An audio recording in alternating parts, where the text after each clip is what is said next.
విజయ్ ప్రసాద్ రెడ్డి గారి మరిన్ని video updates కొరకు మా YouTube channel I for God మినిస్ట్రీస్ని సబ్స్క్రైబ్ చేసుకోండి, బెల్ బటన్ క్లిక్ చేయండి.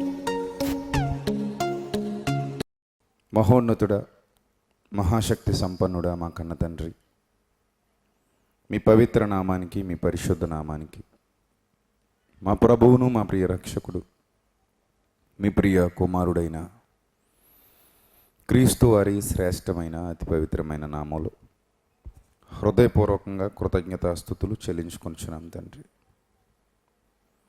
ఈ బహిరంగ సభల ద్వారా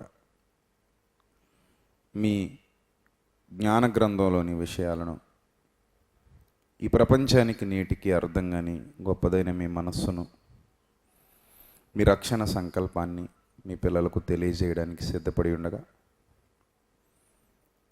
జ్ఞానము వివేకము కలిగిన మంచి మనస్సును ప్రియులైనటువంటి మీ పిల్లలందరికీ అనుగ్రహించండి. అలాగే మీ సత్యవాక్యాన్ని సరిగా విభజించి ఉపదేశించడానికి గాను మీ సంయోచితమైన జ్ఞానాన్ని, మరి ముఖ్యంగా మా యందు మీరు నివసింపజేసిన మా అందరి ఆదరణకర్త అయిన పరిశుద్ధాత్ముని సహాయాన్ని మెండుగా ప్రసాదించమని సమస్త ఘనత మహిమ ప్రభావాలు మీకు చెల్లిస్తూ క్రీస్తు నామములో ఈ ప్రార్థన మనవులు అడిగి వేడుకొనుచున్నాం మా కన్న తండ్రి, ఆమేన్. ప్రియమైన దేవుని ప్రజలరా, ప్రపంచంలో సమాధానం లేదన్న సంగతి మీ అందరికీ తెలుసు. దేశానికి మధ్య కానీ, రాష్ట్రానికి మధ్య కానీ, ఇంకా నెలాగితే పార్టీలకి మధ్య కానీ, ఇంకా గట్టిగా మాట్లాడితే కుటుంబాలకు మధ్య కానీ సమాధానం లేని సమాజాన్ని మనం ఎక్కువ చూస్తున్నాం. సమాజంలో సమాధానం లేదు, ఫేస్బుక్లో సమాధానం లేదు, వాట్సాప్లో సమాధానం లేదు, యూట్యూబ్లో సమాధానం లేదు, బయట మీడియాలోనూ సమాధానం లేదు, సోషల్ మీడియాలోనూ సమాధానం లేదు. ఈ ప్రపంచం దాదాపుగా సమాధానాన్ని మరిచిపోయిందనే అనుకోవాలి. నిజం, దాదాపుగా ఈ ప్రపంచం సమాధాన పడటాన్ని, సమాధానంగా ఉండడాన్ని మరిచిపోయింది. మరి ప్రపంచానికి తెలిసింది ఏంటి అనంటే యుద్ధం చేయడం ఒకటే.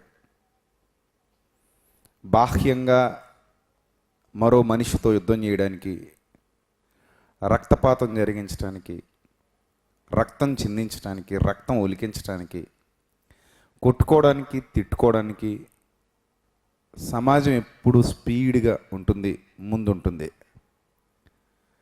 ఆ ప్రోగ్రామింగ్ మైండ్కి ఎలా జరిగిందో, ఎవడు చేసేసాడో వీళ్ళకి అర్థం కాలేదు. వాళ్ళు మాత్రం వాళ్ళు అనుకున్నదే రైట్ అనుకుంటూ చాలా ఫాస్ట్గా ముందుకెళ్ళిపోతున్నారు. కారణం, యుద్ధం చేయకపోతే మనం బ్రతకలేము అనేది వాళ్ళ యొక్క భావన. కొంతమంది తెలుగు సినిమా వాళ్ళు కూడా సమాజాన్ని భ్రష్టు పట్టించడానికి, అవతలవాడు నిన్ను నరుకుతా అన్నప్పుడే నువ్వు చేయి నరికేయాలి, అవతలవాడు కొడతా అన్నప్పుడే మనం కొట్టేయాలి, అవతలవాడు నిన్ను తిడతా అన్నప్పుడే మనం తిట్టేయాలి, ఇలాంటి డైలాగులన్నీ హీరోలతో చెప్పించడం, అవి సమాజానికి బాగా నాటుకుపోవడం. యుద్ధం చేస్తేనే మనం హీరోలం, కొడితేనే మనం హీరోలం, తిడితేనే మనం హీరోలం, నరికితేనే హీరో, నరక్కపోతే జీరో, చంపితే హీరో, చంపకపోతే జీరో. సో 10 మందిని కొట్టినవాడు మనకి హీరో, 10 మందిని చంపినవాడు మనకి హీరో. ఇది సమాజం నేర్చుకున్నటువంటి సత్యం వాళ్ళ దృష్టిలో. సమాజానికి ఇదే సత్యం. ప్రియులరా, ఈ కోణంలో ఆలోచించినప్పుడు ప్రపంచానికి మార్గదర్శకత్వాన్ని నిర్దేశించేది, ప్రపంచాన్ని క్రమబద్ధీకరించేది, ప్రపంచాన్ని ఉన్నతమైన మార్గంలో నడిపించడానికి పరలోకం అనే మహాలోకం నుండి ఈ లోకానికి పంపబడినది దేవుని యొక్క దివ్య గ్రంథం. ఆ దివ్య గ్రంథంలో వ్రాయబడినటువంటి మాటలు ఈ సమాజాన్ని బాగు చేయాలని, ఈ సమాజాన్ని మార్చాలని, ఈ సమాజాన్ని ఉన్నతమైన మార్గంలో నడిపించాలని, అజ్ఞానాంధకారంలో నుండి బయటికి తీసుకురావాలని దేవుడు చాలా ఆశించాడు.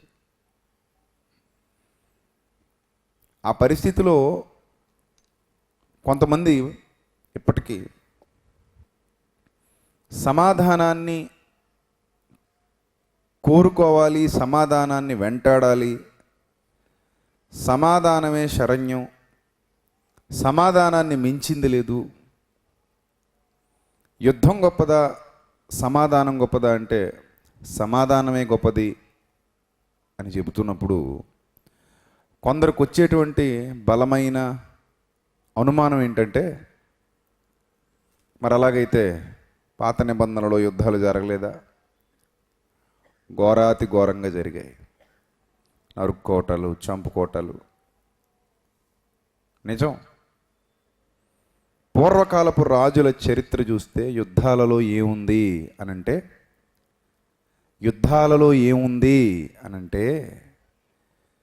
మిగిలిన వాళ్ళ ఏడుపు ఉంది.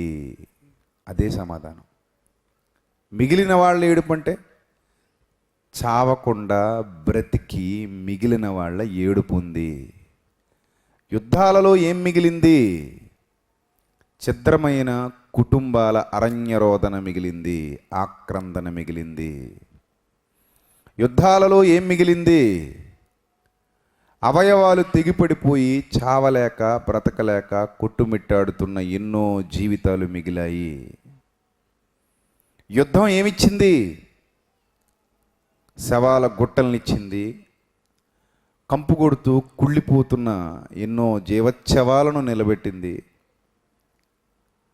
భార్యకు భర్త లేక, భర్తకు భార్య లేక, బిడ్డలకు తండ్రి లేక, తండ్రికి బిడ్డలు లేక అల్లాడిపోతున్న కుటుంబాలను మిగిల్చింది. ప్రపంచం మొత్తాన్ని వినాశనం వైపుకు నడిపించింది.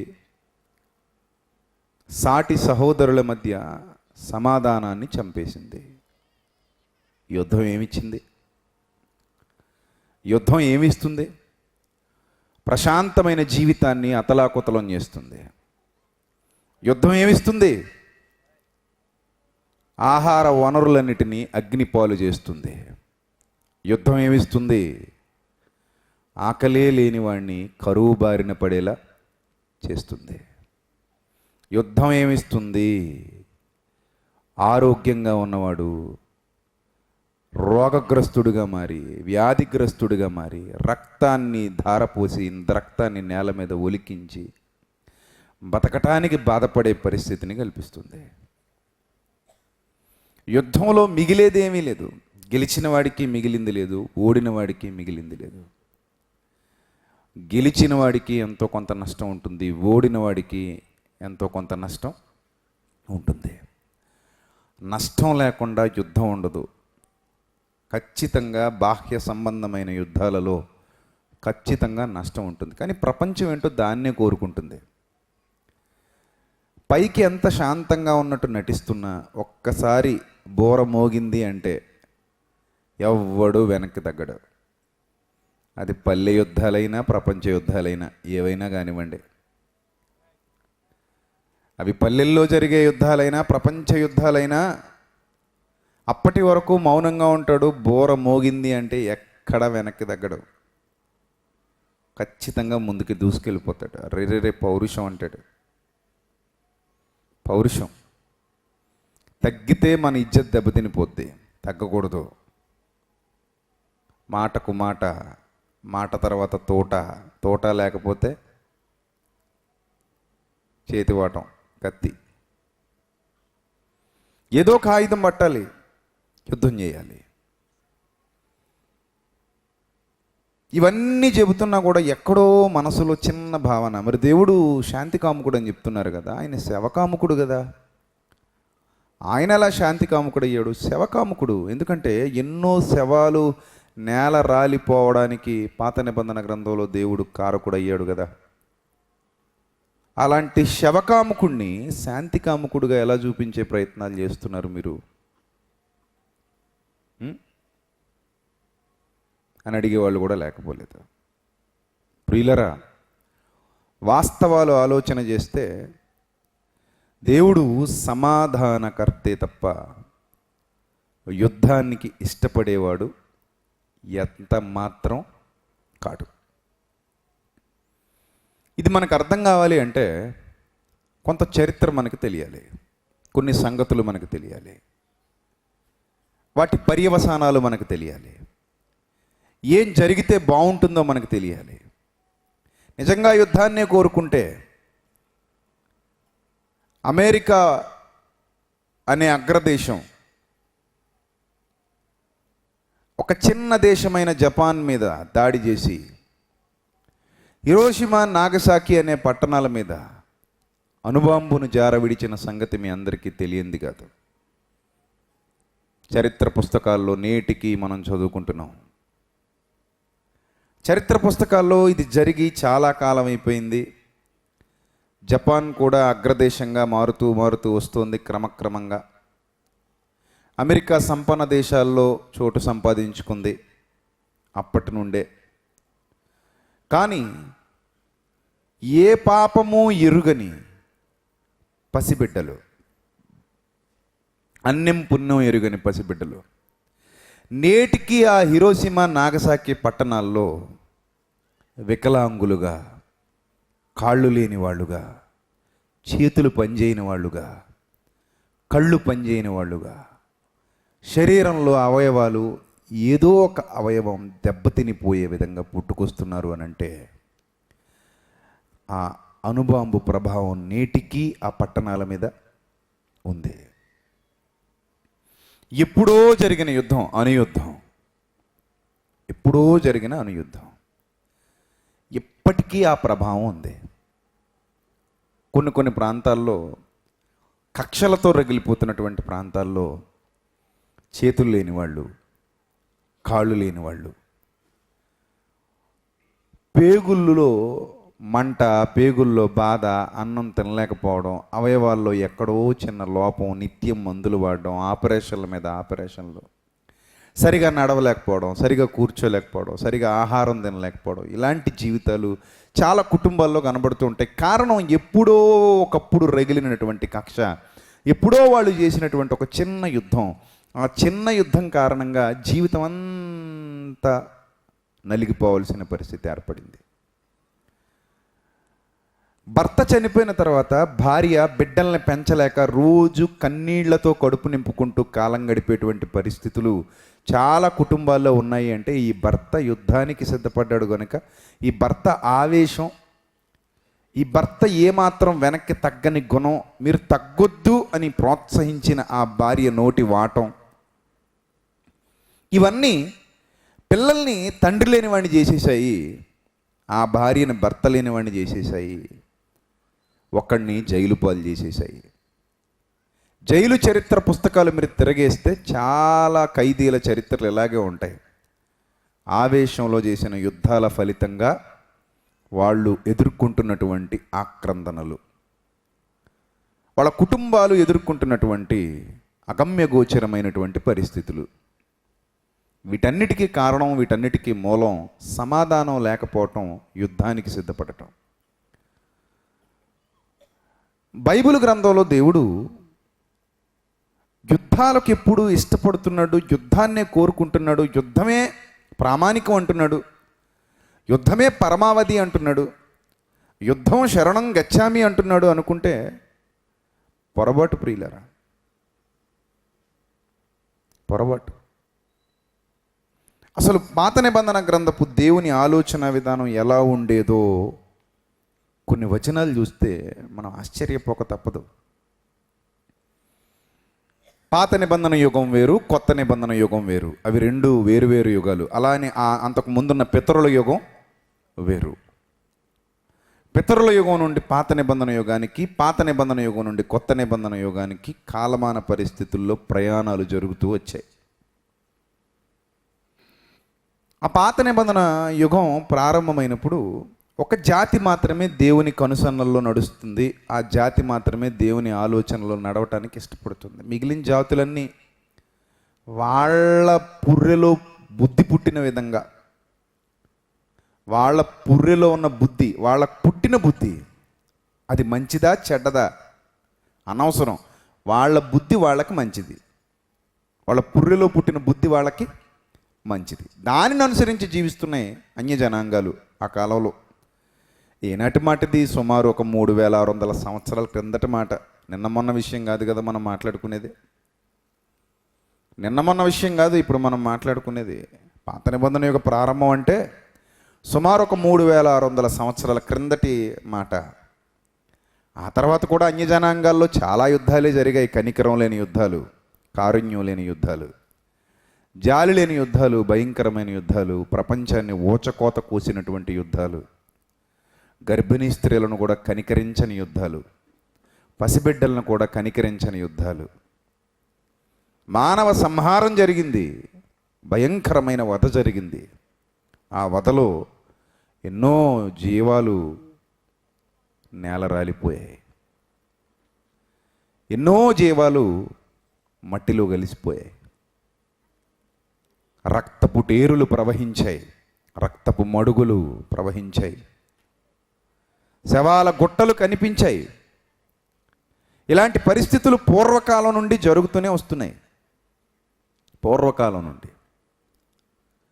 అయితే ఈ పాత నిబంధన యుగ ప్రారంభంలో ఒక జాతి మాత్రమే దేవుని మాటలు వినటానికి ఇష్టపడింది. ఆ జాతి కూడా మంచి జాతి కాదు, వాళ్ళు కూడా కల్మషంతో నిండుకున్న ప్రజలే.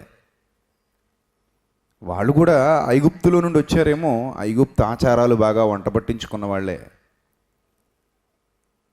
వాళ్ళకు కూడా నాగరికత తెలీదు, అంటే జ్ఞానం తెలీదు, వివేకం తెలీదు, సత్యం తెలీదు. వాళ్ళ హృదయాలు చాలా సంకుచితమైనవి, చెబితే అర్థం చేసుకోలేనివి. ఒకవేళ భవిష్యత్తు ఎలా ఉండబోతుందని వివరించినా కూడా దాన్ని గ్రహించగలిగే సామర్థ్యం వాళ్ళ మెదళ్ళకి ఆ రోజుల్లో లేదు. ఎందుకంటే ఆ సమాజపు ప్రభావం, ఆ మైండ్ అంత మొద్దుబారిపోయింది. మొద్దుబారిపోయిన మైండ్కి మనం ఏం చెప్పినా ఎక్కదు. ఒక్కోడు మైండ్ మొద్దుబారిపోయి ఉంటుంది, ఇంకా దాన్ని ఎంత ట్రై చేసినా అది అప్డేట్ అవ్వదు. దాన్ని ఎంత ట్రై చేసినా ఇంకా అది అంతే మొద్దుబారిపోయిన మైండ్ అనమాట అది. వాళ్ళని మనం అంటుంటాం మన భాషలో పాతకాలపు మనిషి అంటాం. ఏ మనిషి? పాతకాలపు మనిషి అండి, ఇతని పద్ధతులు అలాగే ఉంటాయండి, ఎంత చెప్పినా వినరండి, ఎవరు చెప్పినా వినరండి, ఆయనకి అలాగే నచ్చింది అలాగే చేసుకుపోతారండి అంటారు. పాతకాలపు మనిషి కాదు, అతని మైండ్ మొద్దుబారిపోయింది. అదో రకమైన మూర్ఖత్వం. అతను పరిధిని గీసుకున్నాడు, ఆ పరిధిలోనే ఉంటాడు, ఆ పరిధి దాటడు. ఆ పరిధి దాటడానికి అతని మనసు అంగీకరించదు. సో అతను అప్డేట్ అవ్వడు, ఎప్పటికీ అలాగే ఉంటాడు.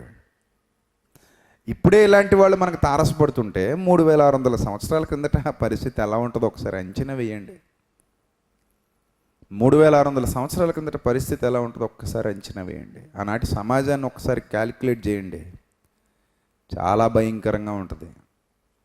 ఎవడు మాటండు, ఎవడికైనా చెప్దామన్నా ఎవడు అర్థం చేసుకోడు, ఎవడికి మైండ్ వర్క్ అవ్వదు, బాగోదు అసలు మైండ్.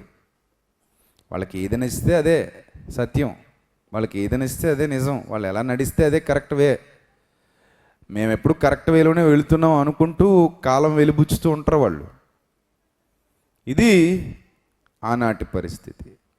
అలాంటి సిచ్యువేషన్లో వీళ్లను సెట్ చేయడానికి ఎవడో ఒక మంచోడు పితరుల్లో ఉన్నాడు. పితరుల్లో కొందరు ఉన్నారు మంచోళ్ళు, వాళ్ళను బట్టి ఈ జాతిని ఏర్పరచుకోవటం. సరే, వీళ్ళనైనా సెట్ చేయడానికి వీళ్ళకి కొన్ని ధర్మ విధులు అనేవి ఇవ్వటం. ఆ వాతావరణానికి మనం ఆలోచిస్తే ఆ ధర్మ విధులు కలిగినప్పుడు అప్పుడు వాళ్ళకి యుద్ధం అనేది విధిగా చేయాలి. ఎందుకంటే అందరూ దానికి అలవాటు పడిపోయినారు. యుద్ధం చేయకపోతే బతకలేని రోజులు ఇవి. యుద్ధం చేయకపోతే బతకలేని రోజులు. ఒక జాతి మనుగడ కొనసాగించాలి అంటే మరో జాతితో యుద్ధం చేసి బతకాలి. ఒక ప్రాంతం, ఆ ప్రాంతంలో ఉన్న వనరులు వాళ్ళు అనుభవించాలి అంటే మరొక ప్రాంతం వాడు వాళ్ళ మీద పడిపోకుండా కాపాడుకోగలగాలి. నేటికి ఆ సమస్యలు ఉన్నాయి. అలాంటి సమస్యలు, భూ వివాదాలు ఉన్నాయి నేటికి. కాకపోతే కొంతవరకు అదుపులోకి వచ్చాయి జ్ఞానం పెరగటం వల్ల. ఆ రోజుల్లో జ్ఞానం లేదు కదా, దున్నేవాడిదే భూమి అనుకునేటువంటి రోజుల్లో ఆ దున్నినవాడిది కూడా ఆక్రమించుకోవాలి అనేవాళ్ళు కూడా ఉండేవారు. బలవంతుడు బలహీనుడి మీద దాడి చేసి ఆ బలహీనుడికున్న దాన్ని ఆక్రమించుకొని బ్రతకటం నేర్చుకునేవాడు. బ్రతకటం అంటే బలహీనుడిని దోచుకోవటం ఒకప్పటి మాట. బ్రతకటం అంటే బలాన్ని వినియోగించి బ్రతకటం కాదు ఒకప్పటి మాట. బలహీనుని దోచుకుని బలవంతుడు బ్రతకటం ఒకప్పటి బ్రతుకు విధానం. అది పూర్వకాలపు బ్రతుకు విధానం. నేటికి కొన్ని చోట్ల అది కనబడుతూనే ఉంది. ఒక బలవంతుడు బ్రతకటానికి మరో బలహీనుడిని ఏం చేస్తాడు? దోచుకుంటాడు. శ్రమదోపిడీ అంటారు దాన్ని. అలాంటి శ్రమదోపిడీలు పూర్వకాలంలో చాలా జరిగాయి. మనుషుల్ని బానిసలుగా అమ్మేసేవారు. జయించి కత్తి చూపించి మనుషుల్ని తమ కింద బలవంతంగా బానిసలుగా పెట్టుకునేటువంటి పరిస్థితి. మనుషుల్లో కూడా క్రూరత్వపు స్థాయి చాలా అధికంగా ఉండేది. అందరూ ఉగ్రవాదుల్లాగే కనబడేవారు. అందులో కొన్ని అన్యజాతులు ఉన్నాయి. వాళ్ళకి జాలి తెలియదు, కనికరం తెలియదు, ఆ పదాలకు అర్థాలే తెలియదు. ఎదుటివాడు కనబడితే చంపేయాలి, నరికేయాలి, దోచుకోవాలి. అదే వాళ్ళకి తెలిసినటువంటి విద్య. అంతేగాని తను కూడా మాలాంటి సాటి మనిషే కదా, మనలాంటి మానవుడే కదా, అయ్యో ఎందుకు చంపాలి, మనం ప్రేమిస్తే పోలా అనే భావాలు వాళ్ళలో ఉండేవి కావు. పూర్వకాలపు వైఖరి వేరు. ఇప్పుడు మనం చదువుకుంటున్నాం కదా అని గ్రంథం ఈనాటిది అనుకోకండి. పేపర్ ఈనాటిది కానీ పేపర్లో ఉన్న మ్యాటర్ ఈనాటిది కాదు. కొంచెం దాన్ని మీరు ఆలోచించగలగాలి. ఆ సామర్థ్యం మనకు ఉండాలి. పేపరు బుక్కు ఈనాటివే, కానీ పేపర్లో ఉన్న మ్యాటరు, దాని వెనుకున్నటువంటి చరిత్ర ఈనాటిది కాదు ప్రియులారా. అది ఆనాటిది. సుమారు 1000 సంవత్సరాల క్రిందట జరిగినటువంటి వాస్తవాల సమాహారం మనం దైవ గ్రంథంలో నుండి చూస్తున్నాం. ఆ టైంలో మనుషుల్లో జాలి, దయ, కరుణ అనే పదాలకు అర్థాలు తెలియక ఆయుధాలు తయారు చేసుకుని పాత రాతి యుగం నుండి రాళ్లతో కనిపెట్టబడిన ఆయుధాల దగ్గర నుంచి లోహాలతో తయారు చేసుకున్న ఆయుధాల వరకు మనుష్యులు ఆయుధాలు చేతబట్టి, కత్తులు చేతబట్టి, గుదియలు చేతబట్టి, బళ్ళేలు చేతబట్టి ఆ వాటితో సాటి మనిషినే నరుక్కుంటూ, సాటి మనిషినే చంపుకుంటూ, ఒకరి ప్రాంతాన్ని మరొకరు ఆక్రమించుకుంటూ యుద్ధాలు చేస్తున్నటువంటి కాలం. అది వాళ్ళకి తెలిసినటువంటి ఆ కాలపు యుద్ధ నీతి.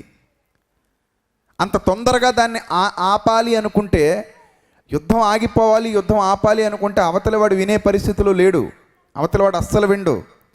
వింటే ఆయన క్రిందకొచ్చిన వీడే వినాలి. దేవుని క్రిందకొచ్చిన వాడే వినాలి. అవతలవాడు అసలు వినే పరిస్థితిలో లేనప్పుడు తప్పని పరిస్థితుల్లో వీడు కూడా ఏం చేయాలి? వాడిని ఎదుర్కోవడానికి యుద్ధం చెయ్యాలి. కానీ మొదట ఫస్ట్ అప్పటి వరకు ప్రపంచానికి, అంటే ఆనాటి ప్రపంచానికి తెలియని ఒక విధానాన్ని దేవుడు ఇశ్రాయేలీలకు ఆ రోజుల్లోనే నేర్పించాడు ప్రియులారా. ఇది సమాజానికి తెలియదు. ఎందుకంటే బైబిల్ని తప్పుపట్టాలి అని చదివేవాడు తప్పు కళ్ళతోనే చదువుతాడు. అర్థమవుతుందా? ఒక మనిషిని, ఒక స్త్రీని తప్పు చూపు చూసేవాడి కళ్ళకి ఆమె చెడ్డగానే కనబడుతుంది. ఒక స్త్రీని మంచి చూపు చూసేవాడి కళ్ళకి ఆమె తల్లిలాగో, చెల్లిలాగో, అక్కలాగో కనబడుతుంది. కళ్ళవే, మనిషి ఆమె ఒకటే. కానీ చూసే చూపులో తేడా ఉంది. చూసే చూపులో తేడా ఉంది. ఆ చూపు మంచిదైతే కనిపించే ఆమె కూడా మంచిగానే కనబడుతుంది. చూపు మంచిది కాకపోతే, ఆలోచన మంచిది కాకపోతే ఆ కనిపించే ఆమె వీడికి తేడాగానే కనబడుతుంది. తేడా ఆమెలో లేదు, వీడిలో ఉంది. సో అర్థం చేసుకోవాలనే మనసుతో చదివితే చాలా విషయాలు మనకు అర్థమవుతాయి.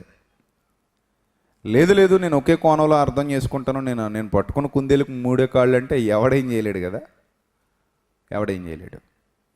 సో ఒకసారి చూద్దాం బైబిల్ గ్రంథం ఏం చెబుతుందో ఒకసారి చూద్దాం. దేవుని యొక్క మనసు ఏంటో ఒకసారి చూద్దాం. ద్వితీయోపదేశకాండం 20వ అధ్యాయం. ద్వితీయోపదేశకాండం 20వ అధ్యాయము 10వ వచనం. యుద్ధము చేయుటకు మీరొక పురము మీదికి సమీపించినప్పుడు సమాధానము నిమిత్తము రాయబారమును పంపవలెను. చూసారా? యుద్ధము చేయుటకు. ఏ రోజుల్లో ఇది? ఆ రోజుల్లో. ఈ కాలంలో కాదు, ఆ కాలంలో. పాత నిబంధన యుగ ప్రారంభ కాలం అది. ఆ కాలంలో యుద్ధము చేయుటకు మీరు ఒక పురము మీదికి సమీపించినప్పుడు, అంటే ఒక దేశం మీదకి లేదా ఒక ప్రాంతం మీదకి మీరు యుద్ధానికి వెళ్తున్నప్పుడు ఫస్ట్ మీరు చేయాల్సింది ఏంటంటే సమాధానము నిమిత్తము రాయబారమును పంపాలి. రాయబారం అంటే అర్థం తెలుసా? యుద్ధం వద్దు, యుద్ధం వద్దు, చర్చలు ముద్దు, కూర్చొని చర్చించుకుందాం. మా పాలన క్రింద మీరుంటే మీకు మంచిది, మీ పాలన క్రింద మేముంటే మాకు మంచిదా? ఏది మంచిది? ఎవరి పాలన క్రింద ఎవరుంటే మంచిది? ఎవరి పాలన క్రింద ఎవరుంటే మంచిది? ఇవన్నీ కూర్చొని చర్చించుకుంటే బాగుంటుంది. రాయబారమును పంపవలెను. సమాధానమని అది నీకు ఉత్తరం ఇచ్చి గుమ్మములను తెరిచిన ఎడలా దానిలోనున్న జనులందరూ నీకు పన్ను చెల్లించి నీ దాసులగుదురు. సమాధానమని అది నీకు ఉత్తరం ఇచ్చి గుమ్మములను తెరిచిన ఎడలా దానిలోనున్న జనులందరూ నీకు పన్ను చెల్లించి నీ దాసులగుదురు. అది మీతో సమాధాన పడక యుద్ధమే మంచిదని ఎంచిన ఎడల దాని ముట్టడి వేయుడి అన్నాడు. ఆ కాలపు నీతి తెలియని వారికి యుద్ధ నీతి నేర్పించాడు. ఆ కాలంలో అదే విధి. ఆ విధిలో వాళ్ళకి చెబుతున్నాడు, ఫస్ట్ రాయబారానికి ట్రై చేయండి, ఫస్ట్ సమాధానానికి ట్రై చేయండి. సమాధానం అనేది చాలా ఇంపార్టెంట్. సమాధాన పడటం అనేది చాలా ఇంపార్టెంట్.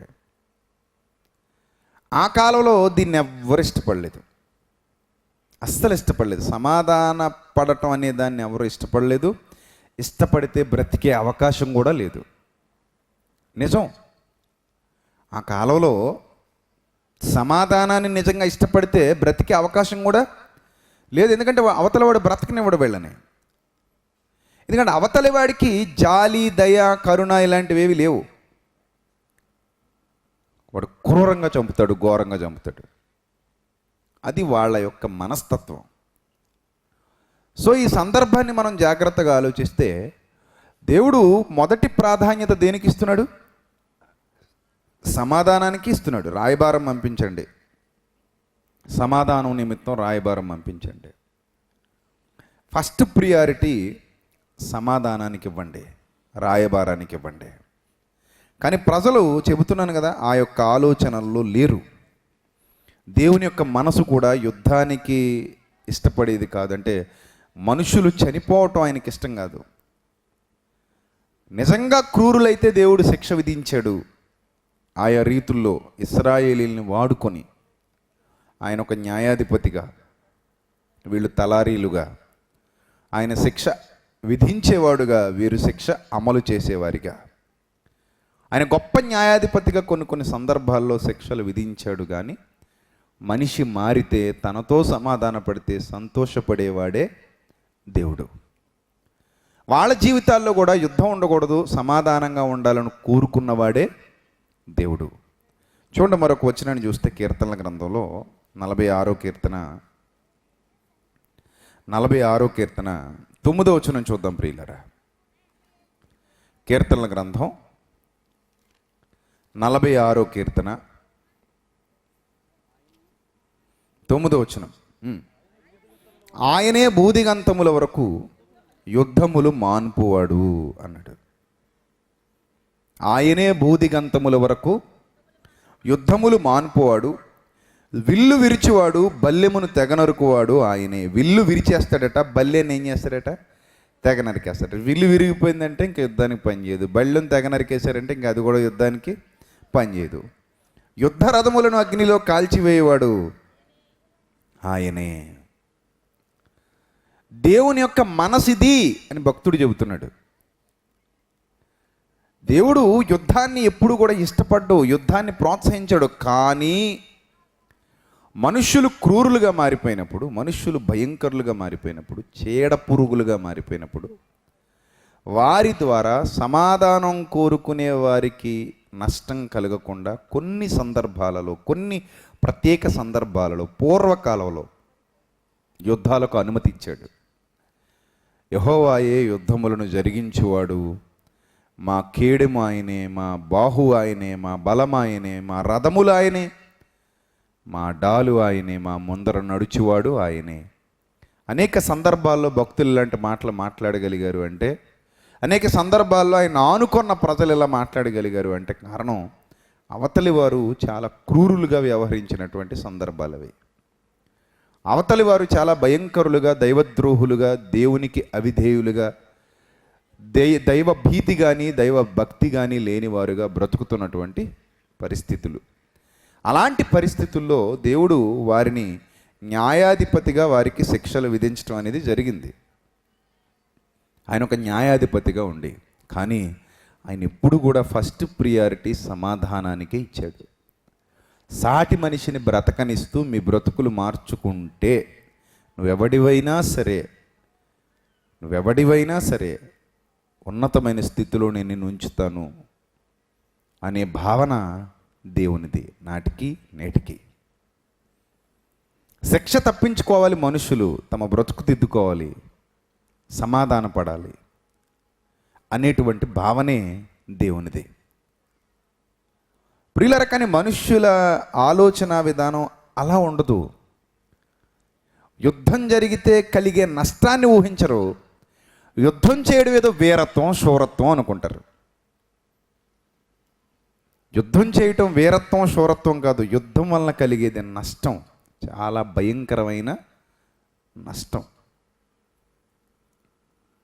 దీనికి ప్రసంగి గ్రంథంలో ఒక అద్భుతమైన వివరణ ఇచ్చాడు. ఒకసారి ఆ వివరణ చూద్దాం. ప్రసంగి గ్రంథం 9వ అధ్యాయం, ప్రసంగి గ్రంథం 9వ అధ్యాయం 13 నుండి చూద్దాం. ప్రసంగి గ్రంథం 9వ అధ్యాయము 13 నుండి వ్రాయబడినటువంటి సంగతుల్ని కొంచెం జాగ్రత్తగా పరిశీలన చేస్తే ప్రియులరా, మరియు నేను జరుగు దీనిని చూచి ఇది జ్ఞానమని తలంచి తిని. ఏది జ్ఞానం? ఇక్కడ ఏదైతే చెప్పబడుతుందో అది జ్ఞానమని తలంచి తిని. జరుగు దీనిని చూచి అన్నాడు. చూడండి, అంటే ఏదో చెప్పబోతున్నాడు, మనకి ఏదో ఒక విషయం చెప్పబోతున్నాడు. దాని గురించి ఆయన మాట్లాడుతూ, నేను జరుగు దీనిని చూచి ఇది జ్ఞానమని తలంచి తిని, ఇది నా దృష్టికి గొప్పదిగా కనబడిందట. అతని దృష్టికి ఇది ఎలా కనబడిందట? చాలా గొప్పదిగా కనబడిందట. ఇది జ్ఞానంగా కనబడింది, జ్ఞానం అని తలంచాడు. ఆ జరిగే విషయం, ఆ సంఘటన అతని దృష్టికి గొప్పదిగా కనబడింది. అది ఏంటింతకీ? అది ఏమనగా 14వ వచనం, అది ఏమనగా ఒక చిన్న పట్టణం ఉండెను. ఒక చిన్న పట్టణం, చిన్నది. దాని యందు కొద్దిమందే కాపురం ఉండిరి. ఆ చిన్న పట్టణంలో ఎంతమంది కాపురం ఉన్నారట? కొద్దిమందే. పట్టణం చిన్నది, పట్టణంలో ఉండే ప్రజలు కూడా తక్కువే. చిన్న పట్టణం ఉండెను, దాని యందు కొద్దిమంది కాపురం ఉండిరి. దాని మీదకేమో గొప్ప రాజు వచ్చేసాడు. గొప్ప రాజు వచ్చేసి దాన్ని ముట్టడి వేసేసాడు. ముట్టడి వేసి దాని ఎదుట గొప్ప బురుజులు కట్టించేశాడు. పూర్వకాలం ఇదే యుద్ధ రీతి అలాగే ఉండేది. ఒక పట్టణాన్ని ముట్టడి, చుట్టూ మూసేయడం, ముట్టడి వేసేయడం, బ్లాక్ చేసేయడం అన్నమాట. ఎటు పోకుండా రౌండ్గా బ్లాక్ చేసేసి ముట్టడి వేసేసి గొప్ప గొప్ప బురుజులు కట్టేసేవారు. బురుజులు కట్టేసి ఆ బురుజుల మీద నుండి వాళ్ళు కట్టేసిన ముట్టడి వేసేసిన దానిలో పైనుండి వాళ్ళందరినీ నాశనం చేయడం, నాశనం చేసి వాళ్ళందరినీ ఎవరిని తప్పించుకోకుండా పట్టేసి దాన్ని ఆక్రమించుకోవటం, ఇలాంటివి చేసేవారు. అదేవిధంగా ఆ చిన్న పట్టణం మీదకి ఒక గొప్ప రాజు వచ్చాడు. ఆ గొప్ప రాజు వచ్చి దాన్ని ముట్టడి వేశాడు. దాని ఎదుట గొప్ప బురుజులు కట్టించేశాడు. అయితే అందులో జ్ఞానము గల ఒక భేదవాడు ఉన్నాడు. అందులో ఒకడున్నాడు. వాడెవడు? జ్ఞానము గలవాడు. వాడి స్థితి చూస్తే మాత్రం భేదవాడు. ఆ పట్టణంలో మిగిలిన వాళ్ళందరూ కలిగిన వాళ్ళు అంటే ఉన్నవాళ్ళు. ఉన్నవాడికి తగ్గాలనిపించదు, లేనివాడికి తగ్గాలనిపిస్తుంది. డబ్బులున్నవాడు జ్ఞానం లేనివాడు గనుక వాడికి ఎప్పుడూ తగ్గాలనిపించదు.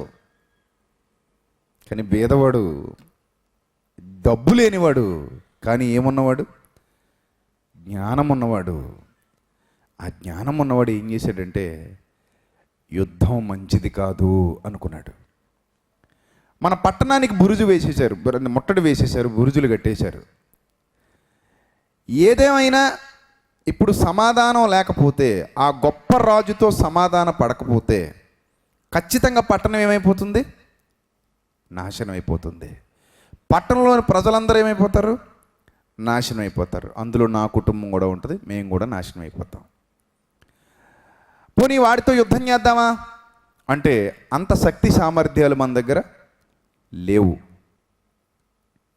యుద్ధం వల్ల మిగిలేది ఏమీ ఉండదు, రక్తం చిందించడం తప్ప. మీకు ఒక విషయం చెప్పమంటారా? ఇప్పుడంటే కత్తి తెగిందనుకోండి, కుట్లు ఏం చేసుకుంటాం, లేదంటే ఆపరేషన్ చేయించుకుంటాం. పూర్వకాలంలో కుట్లు గిట్లు ఏమి లేవండి. నిజం. పూర్వకాలంలో కుట్లే ఉన్నాయండి, ప్లాస్టర్లు ఏమున్నాయి? గుడ్డ చుట్టుకుంటారు, గుడ్డ చుట్టుకుంటే రక్తం ఆగుతుందా? ఆకుపసర్లు వేస్తే తెగిపోతే ఆగుతుందా? ఆగు. కత్తికి మాత్రం పదునెక్కువే, కుట్లకు మాత్రం అవకాశం లేని రోజులవి. ఆపరేషన్లకు అవకాశం లేని రోజులు. ఆ టైంలో నరుక్కున్న వాళ్ళు, ఆ టైంలో చంపుకున్న వాళ్ళు ఎంతోమంది ఉన్నారు. ఎందుకంటే వైద్యం లేని రోజులు. వైద్యం చేయించుకుందామంటే అవకాశం లేని రోజులే. ఇంకంటే యుద్ధం అంటే ఇంక చచ్చిపోవడమే. యుద్ధం అంటే చచ్చిపోవడమేనమాట.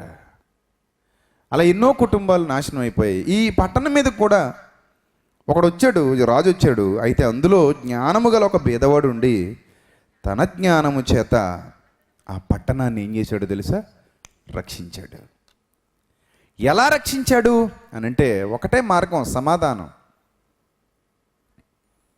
జ్ఞానము గల బీదవాడు ఏ విధంగా ఆ పట్టణాన్ని కాపాడాలో అతని జ్ఞానంతో తెలుసుకుని చాలా తెలివిగా వ్యవహరించి, చాలా చాకచక్యంగా వ్యవహరించి ఆ పట్టణాన్ని కాపాడేశాడు. అంటే వాళ్ళ జీవితాల్ని కాపాడేశాడు, వాళ్ళ బ్రతుకుల్ని కాపాడేశాడు.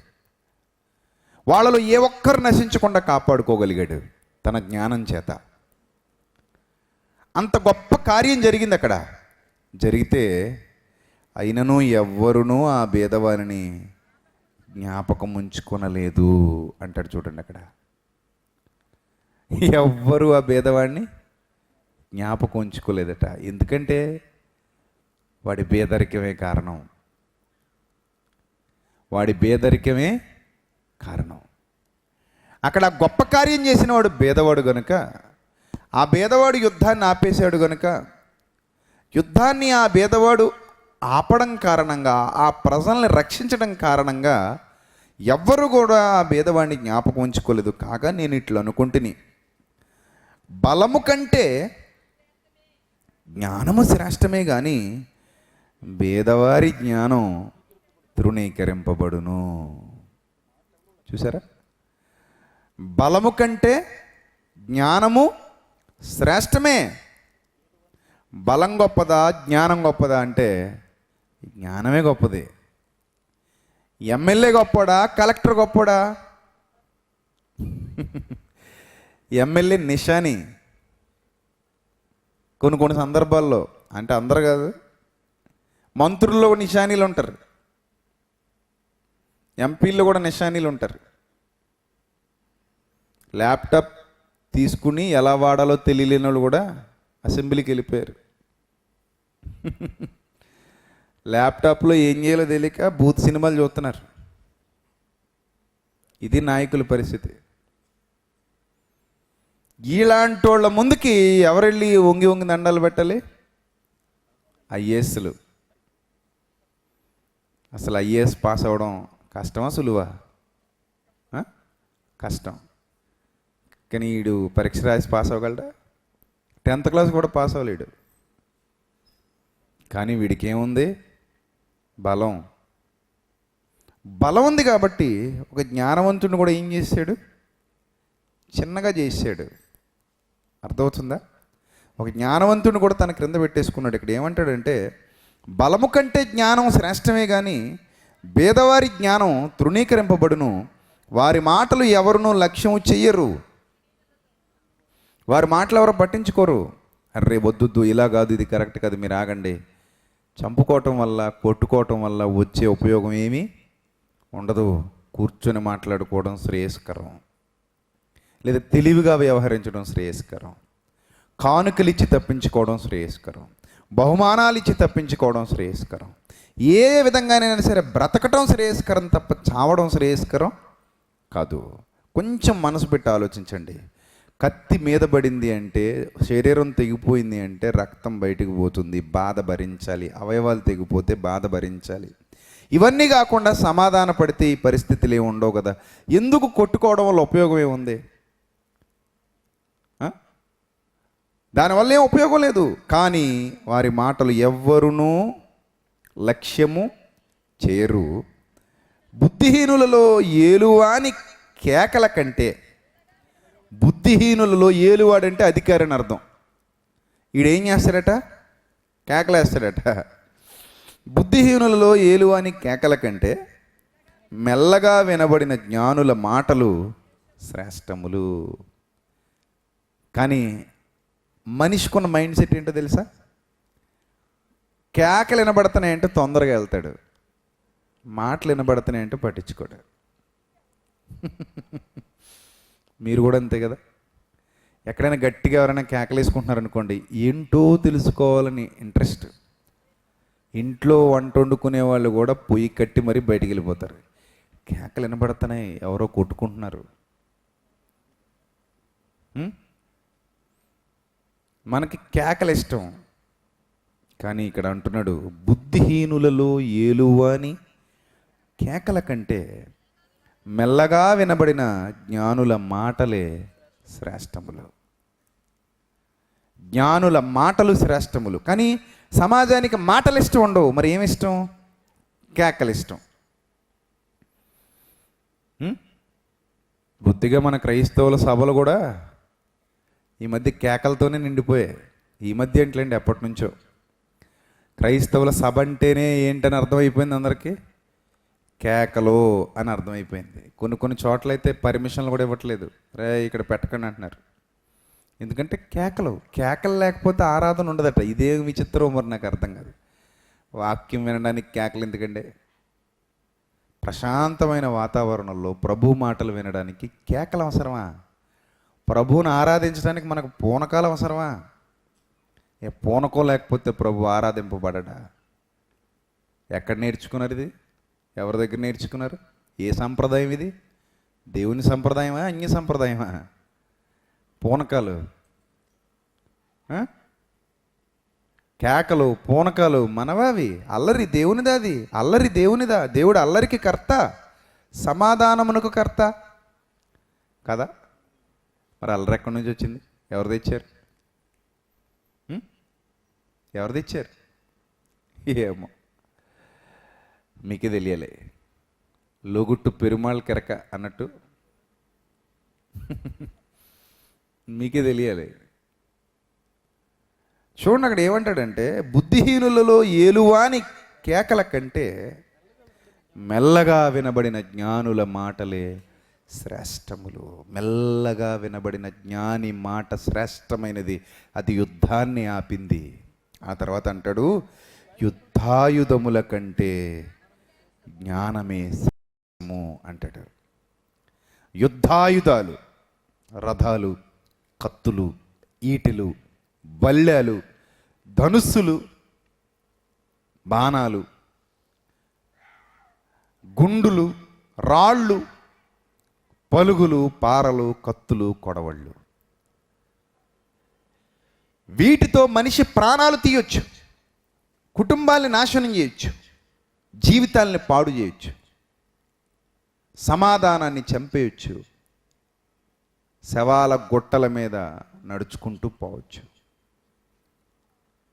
కానీ దేవుడు అంటున్నాడు, యుద్ధాయుధముల కంటే జ్ఞానమే శ్రేష్టము. యుద్ధాయుధముల కంటే జ్ఞానమే శ్రేష్టం. జ్ఞానమే శ్రేష్టమైనది.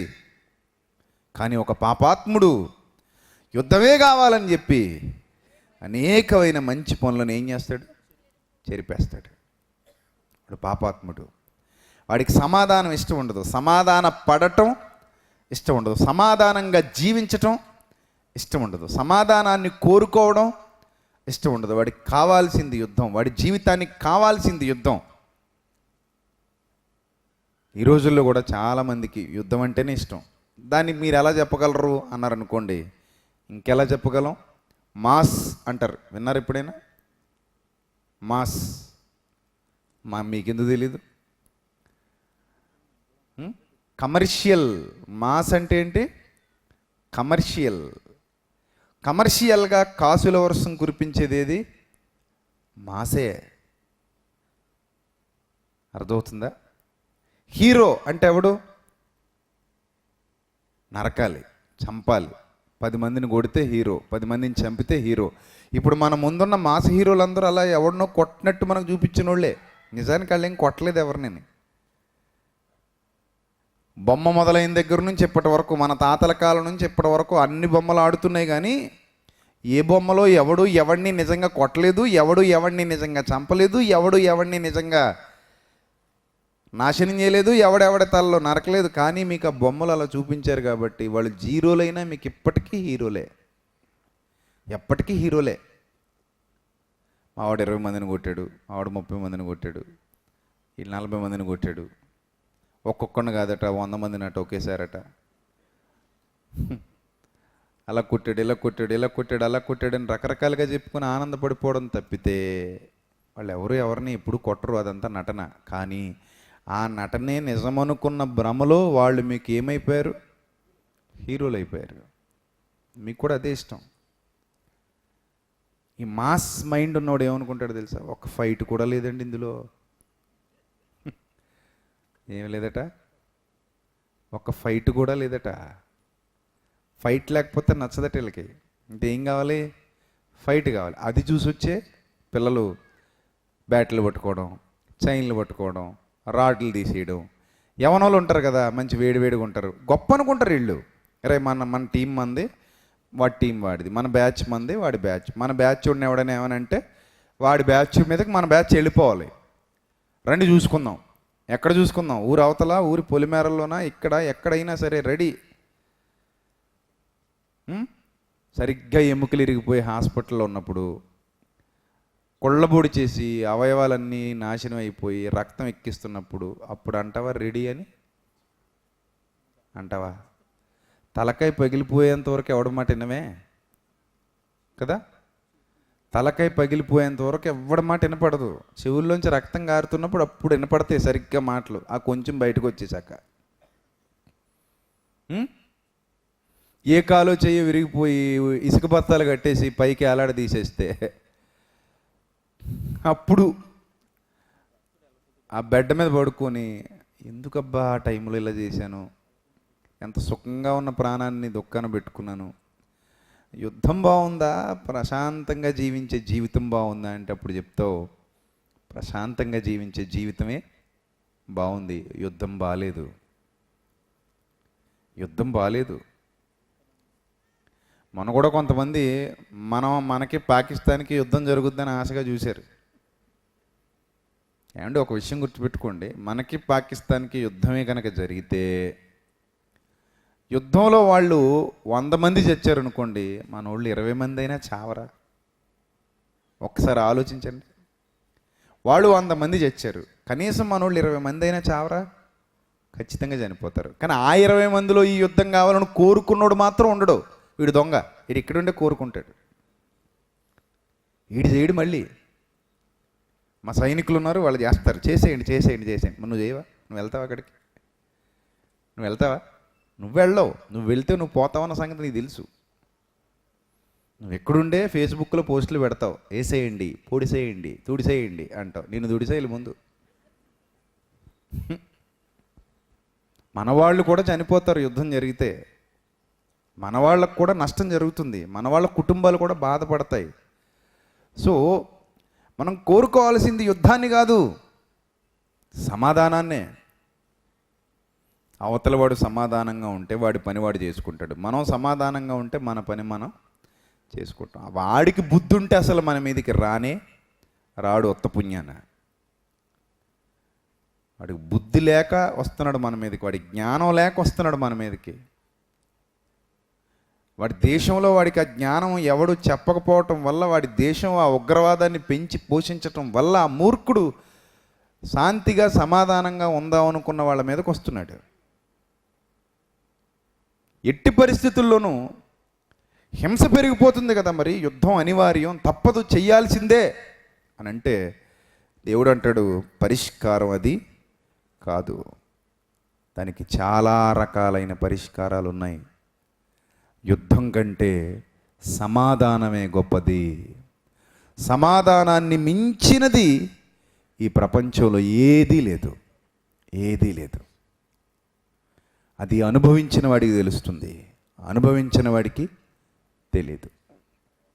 కానీ ప్రియులరా, ఈ విషయాలన్నీ మీకు ఎందుకు చెప్తున్నానంటే, దేవుడు యుద్ధాన్ని కోరుకోవట్లేదు, సమాధానాన్నే కోరుకుంటున్నాడు. ఈ ప్రపంచానికి తెలియవలసిన అత్యంత గొప్పదైన విషయం దేవునితో సమాధాన పడటం. దేవునితో సమాధాన పడటం ఏంటి? మేమే దేవుని మీద ఏమైనా యుద్ధం ప్రకటించామా? దేవుని మీద ఏమైనా యుద్ధం ప్రకటించామా? మా వల్ల ఏమైనా హింసాధికం అయిపోయిందా? మేమైనా హింసిస్తున్నామా ఆయన్ని? మేమైనా హింసిస్తున్నామా? మేమెక్కడ హింసించాం మేము ఆయనతో సమాధాన పడ్డానికి అని మీరు అనుకోవచ్చు. కానీ ప్రియులరా, మనుషులు దేవుణ్ణి హింసిస్తున్నారు.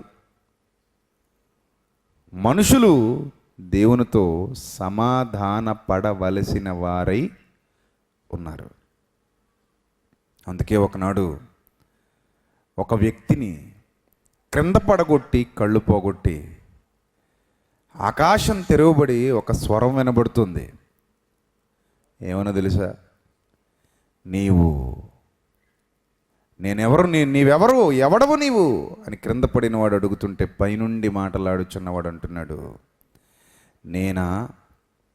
నేనా నీవు హింసించుచున్న యేసును.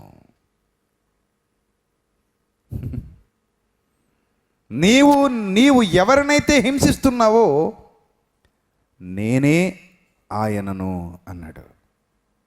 నేనే ఆయనను. సో నువ్వు సమాధాన పడకపోతే, యుద్ధాన్ని కోరుకుంటే నష్టపోయేది నువ్వే. యుద్ధం వలన ఎలాంటి ప్రయోజనం లేదు, సమాధానం వలన చాలా గొప్ప ప్రయోజనాలే ఉన్నాయి. అందుకే చెబుతున్నాడు, యుద్ధాయుధముల కంటే జ్ఞానమే శ్రేష్టము. జ్ఞానమే శ్రేష్టము. ఒక బేదవాడు అంత గొప్ప పని చేశాడు, ఒక పట్టణాన్ని కాపాడాడు. ఒక బేదవాడు ఒక పట్టణాన్ని కాపాడాడు. జ్ఞానము గల బేదవాడు ఒక పట్టణాన్ని కాపాడాడు. అంటే జ్ఞానము గలవాడు పట్టణాన్ని కాపాడుకుంటాడు, కుటుంబాన్ని కాపాడుకుంటాడు, దేశాన్ని కాపాడుకుంటాడు. జ్ఞానము లేనివాడు పట్టణాన్ని పాడు చేసుకుంటాడు, కుటుంబాన్ని పాడు చేసుకుంటాడు, తనను తాను పాడు చేసుకుంటాడు, దేశాన్ని పాడు చేసుకుంటాడు. యుద్ధం కంటే సమాధానమే శ్రేష్టము అంటున్నాడు. ఇది మీ అందరి జీవితాలకు అర్థమైతే చాలా ఆనందాన్ని అనుభవిస్తాం. మనం ఏం సాధించాలో ఏం సాధించలేకపోయామో మనకు అర్థమవుతుంది. మనం ఏం తెలుసుకోవాలో ఏం తెలుసుకోలేకపోయామో మనకు అర్థమవుతుంది. మనం ఏం చెయ్యాలో ఏం చెయ్యకూడదో మనకి ఈజీగా అర్థమవుతుంది. కాబట్టి ప్రియులరా, సమాధానానికి యుద్ధానికి ఉన్న తేడా తెలుసుకుంటూ, సమాధాన పడిన వారు ఎంత ధన్యులో, యుద్ధంలో తమ జీవితాల్ని నాశనం చేసుకున్న వారు ఎంత దౌర్భాగ్యులో, ఆ ఒక్క వాస్తవాన్ని మనం అర్థం చేసుకోగలిగితే మన జన్మ సార్థకం అయిపోయినట్టే. ఈ వాస్తవాలు మనకు అర్థమవుతుంటే మన జన్మ సార్థకం అయిపోయినట్టే ప్రియులారా. కాబట్టి అటా ఇట, అటుంటే బాగుంటుందా ఇటుంటే బాగుంటుందా, దేవుడు ఏ విషయాన్ని ఎక్కువగా ఆలోచించమని చెప్పాడు, దేని గురించి సమాజానికి నేర్పించాలనుకున్నాడు, పోరాటాన్ని మాత్రమే ఆయన ప్రోత్సహించాడా, ఆయనలో ప్రేమ లేదా అని అనుకుంటే మారు మనస్సునే కోరుకున్నాడు. ఎవడైనా మారాలి అనుకున్నాడు, తన పిల్లలందరూ మారాలి అనుకున్నాడు. కానీ మూర్ఖులు మారము, మేము యుద్ధమే చేస్తాము అన్నప్పుడు ఇక మీ జీవితాలకు మార్పు రాదు, మీ వరల మరో మంచివాడు నష్టపోకూడదు అనుకున్నప్పుడు వాళ్ళను భూమి మీద నుండి తుడిచివేస్తూ వచ్చాడు. కానీ ఒకానొక కాలం వచ్చింది. ఆ కాలంలో దేవుడు తన పూర్తి సమాధానాన్ని ఈ సమాజానికి తెలియజేశాడు. అందుకే ఆయన ఈ భూమి మీదకు సమాధానకర్తను పంపించాడు.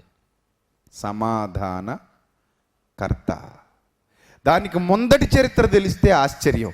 ఆ సమాధానకర్త ఆ పాత నిబంధన యుగంలోనే ప్రత్యక్షపరచబడుతూ వచ్చాడు. ఆయనను గూర్చినటువంటి సమాచారం యుద్ధం జరుగుతున్న టైంలోనే ఆ సమాచారం బయలుపడుతూ వచ్చి ఒక అద్భుతమైన సమాధానాన్ని భూమి మీదకి తీసుకురావడానికి ఒక సమాధానకర్త ఈ లోకానికి వేయించేశాడు. ఆ సమాధానకర్త ఇప్పటికీ సమాధానాన్ని ప్రకటిస్తూనే ఉన్నాడు ఈ సమాజానికి. కానీ సమాజం యుద్ధాన్ని కోరుకుంటుంది. సమాజం యుద్ధాన్ని కోరుకుంటుంది, ఆయనేమో సమాధానాన్ని ప్రకటిస్తున్నాడు. రేపటి దినాన ఆ సంగతులు మనం కూలంకషంగా నేర్చుకుందాం. ఇంకా మన ముందు 2 దినాలు ఉన్నాయి. ఈ 2 దినాల్లో కూడా ఇంకా ఎక్కువైన లోతైన గొప్పదైన సబ్జెక్ట్ మనం సొంతం చేసుకుందాం.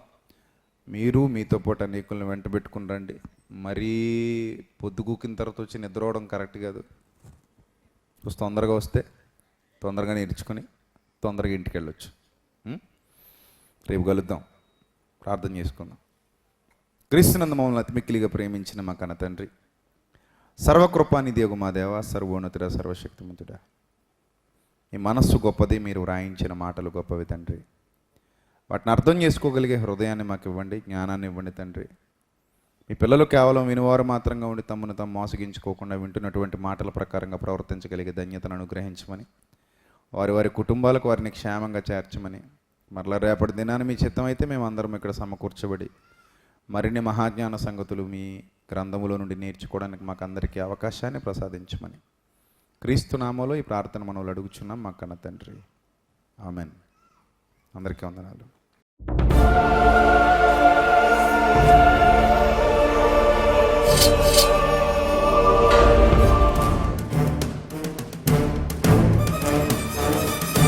ఆది నీవే, అంతం నీవే, ప్రభవం నీవే, ప్రళయం నీవే, అల్ఫయు నీవే, ఓమెఘయు నీవే, విలయం నీవే, స్థిర నిలయం నీవే. గగనం భువనం సకలం నీవే, జగతిని నడిపే జ్యోతివి నీవే. సమరం అమరం సర్వము నీవే, అన్ని నామాలు ప్రణమిల్లే సర్వోన్నత నామం నీవే, సర్వోన్నత నామం నీవే.